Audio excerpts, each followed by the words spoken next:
So para hindi umangat, focus on home-cooked meal, salt, pepper, herbs, and spices. Naku po, paano na yan? Yung magic sarap, paano yun? Hindi masarap, Dok. Matabang. Alam nyo, pagka tinanggal nyo yan, for a month, 2 months, ang taste buds natin,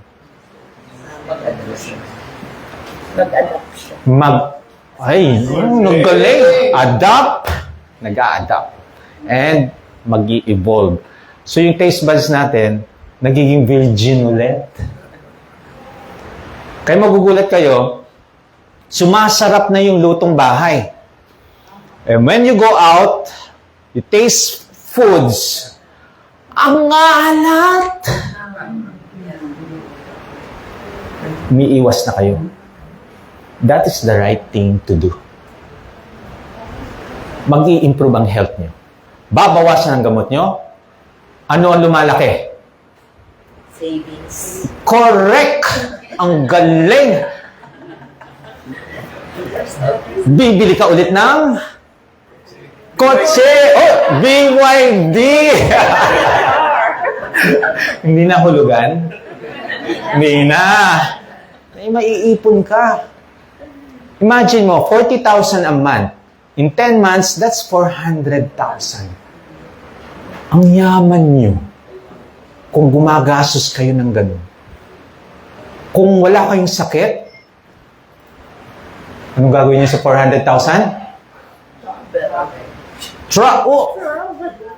Europe. Yung mga anak natin, baka nasa Amerika, uy, magbibisita ko yun. Siyempre, sila gagastos, di ba? Pero you can travel. Either local or international. You can do that. And, healthy kayo. Siyempre, pag may travel, may walking, hindi kayo hihingalin. Di ba?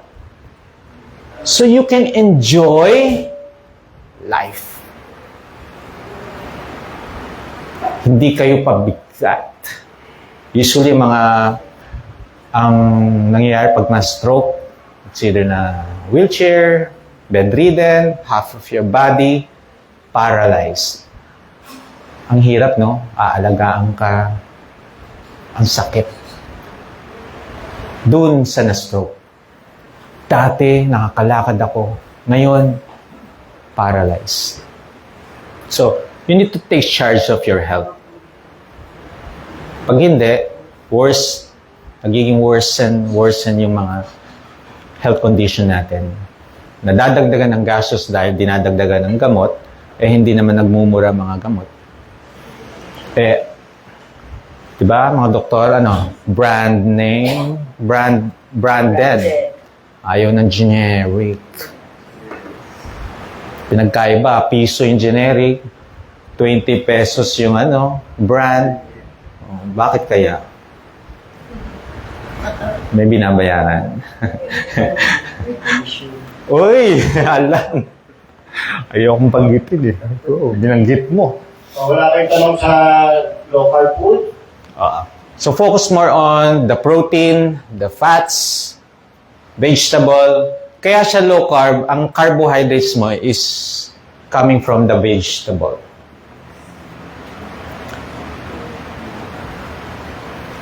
Okay, question? Wala? Wala pa, nagkano pa lang sila. Nantok na ba kayo? Nagtadownload pa. Loading pa sila. Nagtadownload pa yung information. Parang hindi ko kaya to, Dok.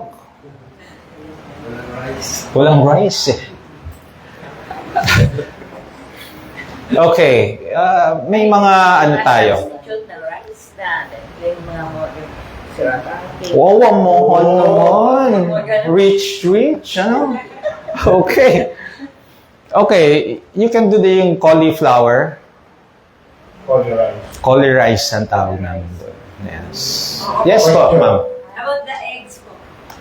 Oh. How many pieces? 3 to 5 eggs a day. Usually sa mga doctor, 1 egg. Yes.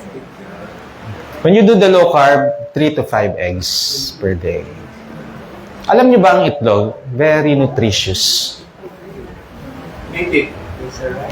Native. Native. Organic? Mahal din, ano? Okay. Much better is the organic. Kung ang problem lang dyan is supply and demand. Hindi, ha? Maalat? Hindi ko ano ang squash and potatoes and onions. Starchy vegetable kasi mga yan. So pagka starchy vegetable, it tends to elevate your sugar. Lahat ng starchy vegetable, yung mga starchy vegetable nasa ilalim ng lupa. Carrots, potato, papatas. Kaya, nagda-diet kayo, tingnan nyo, hindi bumababa ang sugar. Hindi na kayo nagra-rice, pero nagbre-bread. Nagpapansin. Oh, pansit pa. Pansinin nyo sa Yes. Ha? Quinoa na rice. Quinoa. Okay. I-try nyo kumain, then check your sugar after 2 hours. If it's below 125, okay. If above 125 milligrams per deciliter, nag-spike ang sugar niya. Listen to your body. May mga bodies, may mga tao, when they consume like quinoa, hindi nag-spike. Pero meron din mga tao na pag nag-consume yan, nag-spike. So you need to listen to your body. Check. Yes. Sa bread, bawal siya. Even with bread, bawal. Yes po. Iba po ang wheat bread ngayon compared sa 30 years ago. Ang wheat bread noon, walang lasa. Ang wheat bread ngayon, sarap, no? At tapos lalagyan pa ng spread. Sarap, no? Nakakailan? 2? Oh, tapos may kanin. Once na naman a day, pero... Once a day, ano? Yung mga bread nyo, tingnan nyo yung dito. Yan. Hindi yan mawawala. Hanggat dahil sa bread, pansit, hindi yan mawawala.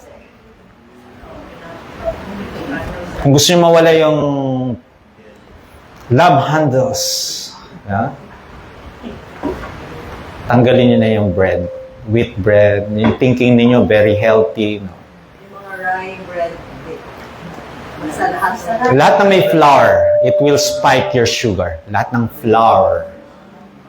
Shiitake, meron po na hindi nag-spike. Wet shiitake.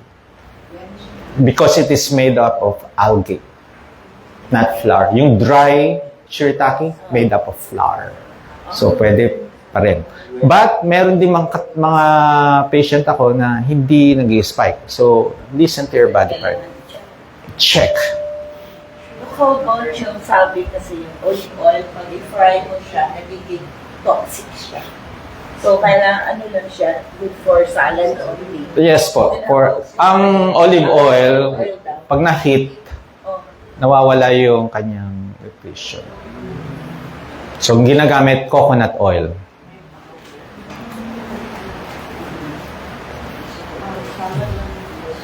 Yes po.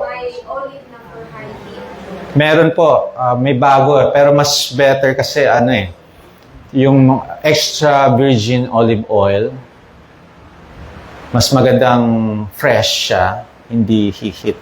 Meron na ngayon mga bago. Much better pa rin yung coconut sa cooking. Almond flour. Salad lang talaga yung Almond flour, yes. Okay, listen to your body pa rin. Check your sugar.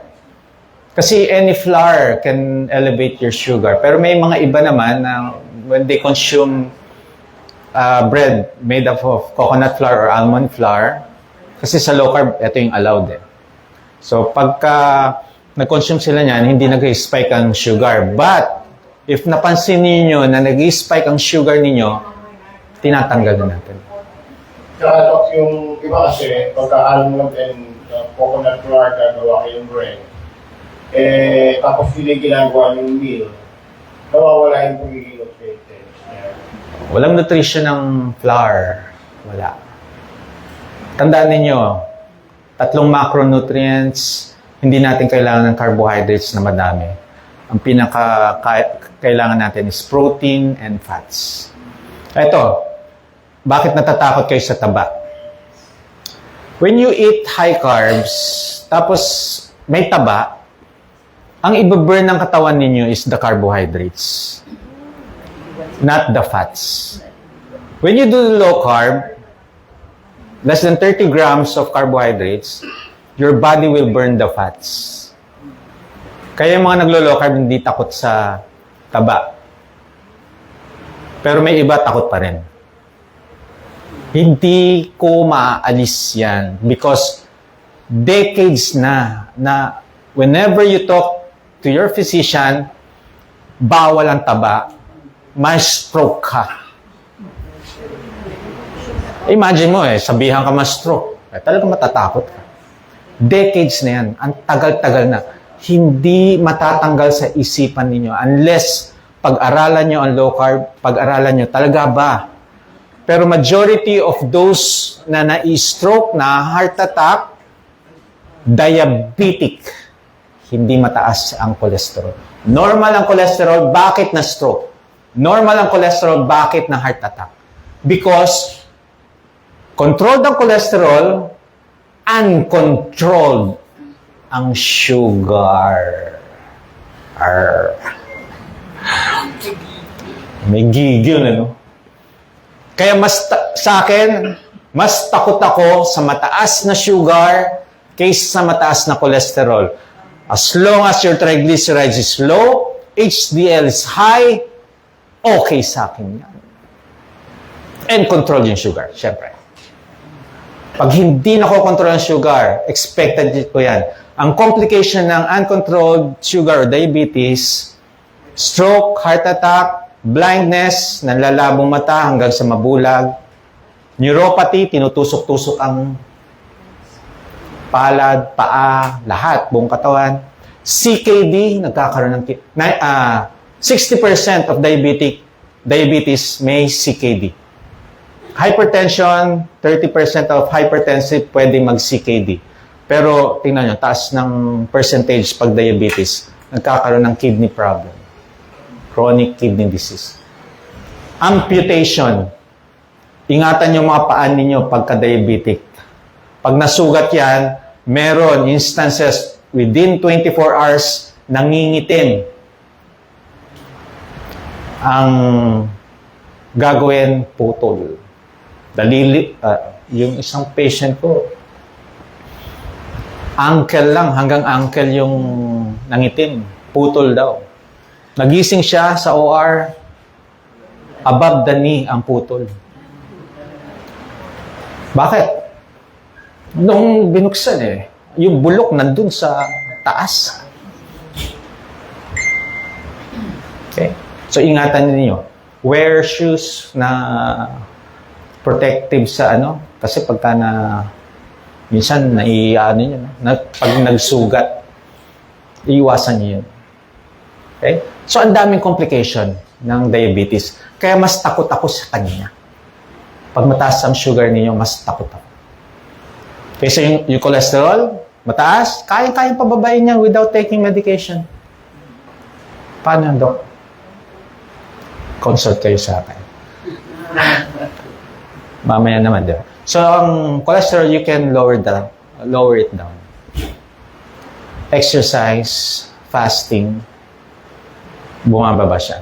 Pero kung hindi, pinapakain ko is fish, chicken, vegetable. Pinag-o-olive oil ko. Ang olive oil nagpapababa ng cholesterol. Uy, bibili na sila. Virgin olive oil. Pati LDL, binababa. But, if you're not going to change what you eat, kahit na mag-consume kayo ng olive oil, hindi pa rin. Yes po. May nakita ko sa TikTok na yung olive oil, tinitake 1 tablespoon before going to sleep. Okay ba yun? Yes. Ako nga, 3 times a day pa nga eh. With or without meal? With or without. So, kung saan kayo komportable, kung feeling nyo magkaka-ulcer kayo, pagka kinonsume ang olive oil, di kumain kayo. Tapos, pero hindi naman nagkakos ng ulcer, olive oil. Okay lang. Yes po, anong question? Ako, the virgin coconut oil. Yes. Virgin coconut oil. PCO. Okay, the difference of VCO or MCT oil, these are saturated fats. So, okay lang yun. Kung naglo-low carb, ha? Tandaan ninyo, pag nag-low carb, mag-consume kayo ng fats, healthy fats yung VCO, MCT oil, gagamitin ng katawan nyo yan as energy. Kung low carb, ha? Kung plangga ng rice yan, ang unang i-burn ng katawan ninyo, the rice. Pero hindi lahat ng kinain yung rice, i-burn niya. So, yung extra na i-stored as fats. Ang problem pa rin na pagka nagko-consume kayo ng high carbs, every hour, every 2 hours, gutom. Kaya mga diabetic, naiintindihan ko kayo. Palagi kayong gutom. Bakit? Consuming high carbs. Sugary food, sugary drink. Hoy, nabusog ako. Pero bakit after 2 hours, nagugutom ulit? So, anong kakainin? Yung tira. Kulang, nagdagdag. But when you focus more on protein and fats, healthy fats, yung gutom, nawawala. Yes. May mga VCO man na mga capsules. Tingin siya. Capsule? Meron ba na? Healthy option. Parang naka-gel type. Oh, yes. Di ba? Better pa rin yung... Hindi ko pa alam eh. Hindi ko alam pa yung ingredients. Kasi pagka ginawa siya sa capsule, ang question dyan, ano ang dinagdag? Hindi na siya... Oo. Tingnan niyo yung ingredients. Ano yung dinagdag doon? Kasi ang pinakamaganda dyan is yung natural, hindi synthetic. Okay? Yes, sir. Yung fish oil. Okay. Polyunsaturated ang fish oil. So, yes. Polyunsaturated fats siya. Okay yung fish oil. Kung may budget, yes, okay lang. May budget kayo eh. Kung walang budget, isda. Yung belly. Dok, ilang milligram? May mataas kasi na milligram nila. Ang fish oil, Fish oil. alam ko lang na ano yung milligram. Well, iba-ibang milligram. So, tingnan ninyo yung ano. Kasi sa akin, yung like sa magnesium glycinate, kahit na ibang milligram siya, okay lang sa akin eh. May 250, 300, may 450. Sabi ko kahit ano dyan. Okay, ang mag-isang milligram. Yes po. Sa fish oil, siguro any milligram, okay na. Tingnan nyo yung... Dosage cups of water. Oo. May instruction din kasi yun. Pero kung nagtitipid, o di kumain kayo salmon, omega-3. Yung mga belly, yung belly ng mga isda, omega-3 mga yan. Yes. Okay?